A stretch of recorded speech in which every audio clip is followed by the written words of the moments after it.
Well, excited. We're finally in game week. Been watching a little bit of tape. Yesterday's practice was good. It was real crisp. Guys are a lot of energy and enthusiasm in the program right now, inside and outside of it. So we're looking forward to getting on this plane Thursday and heading out to Hawaii.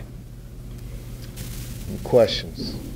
What are you expecting from their offense? It seems like they're going to have a lot of new guys. How do you get ready for that? Well, their offense, as long as they have the trigger guy, it doesn't really matter. I kind of equate a little bit to Peyton Manning. He had guys go down last year, and they just plugged some other guys in, and he just kept on going. So I think from an offensive standpoint, their offense, as long as they have the quarterback back there, they'll be just fine. How do you pass rush a guy against that quick?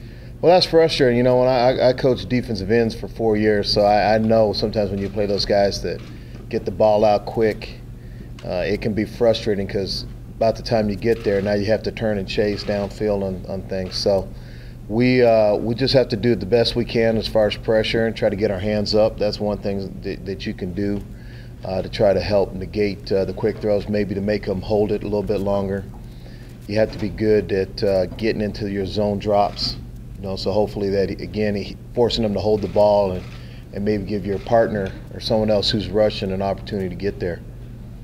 How much confidence do you have in two rookie cornerbacks going against a quarterback of this caliber? I have a lot of confidence in them. I believe a lot in this team. I believe a lot in these players, and so I'm excited that we get this opportunity. I think that Greg Henderson has had a very good camp. Sandersfield, Travis has done a very good job. He knows this. I was talking to one of our players today, and part of being a good player is knowing what you can't do and not putting yourself in that position.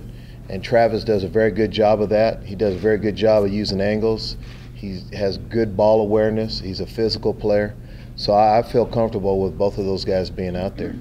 Would you have to be somewhat creative defensively, though, because of the caliber of the quarterback and the fact you are somewhat inexperienced there? Yes and no. We're facing a senior, so there's nothing he hasn't seen. So being creative, unless we're going to get 12 guys on the field, we're not going to show him anything he probably hasn't seen.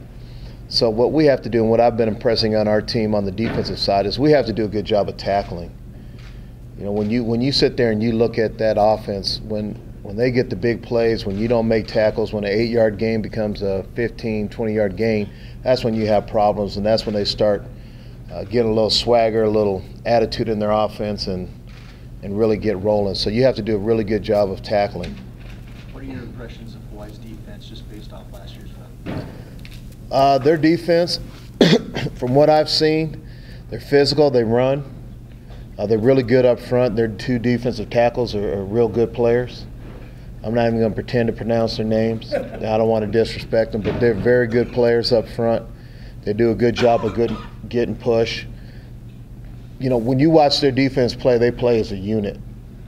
Paredes, the linebacker, I guess he's going to go to Will now with the incidents that they had, but he was a middle linebacker, going to start at Mike, and now I think they're moving him to Will. He does a lot of good things. He's a guy who always finds himself around the football. It reminds me a little bit of Matt Russell. He always, whenever there's a fumble, whenever there's something, he's there. And when you watch him, you don't sit there and say, okay, this is the guy you got to account for. But if you don't account for him, he'll make the play. So he's very resourceful. He takes good angles, getting to the football, and he does a good job of tackling. He doesn't miss a lot of tackles. How important is this game to you and setting a tone as to what you want this program to be? Well, I've been saying from day one, this is a big game. It's a big game because it's an opportunity for us to bring the bricks back. It's a big game because it's the first game. So there's a lot of reasons that makes this a very big game. As far as setting the tone for the program, yes and no, it's big in that manner. What the guys will find out, every game's a big game. If you hear me talk about, if we want to accomplish the things that we say we want to accomplish as a team and as a program, then you can't put too much importance on one game and not enough on the next one. And so I've made this a big game because it's the next game. And I'm going to put a lot of importance on Cal because it's the next game, and I'm going to do that every week. That's how you have to play. That's how you have to perform. That's how you have to prepare if you're going to have success.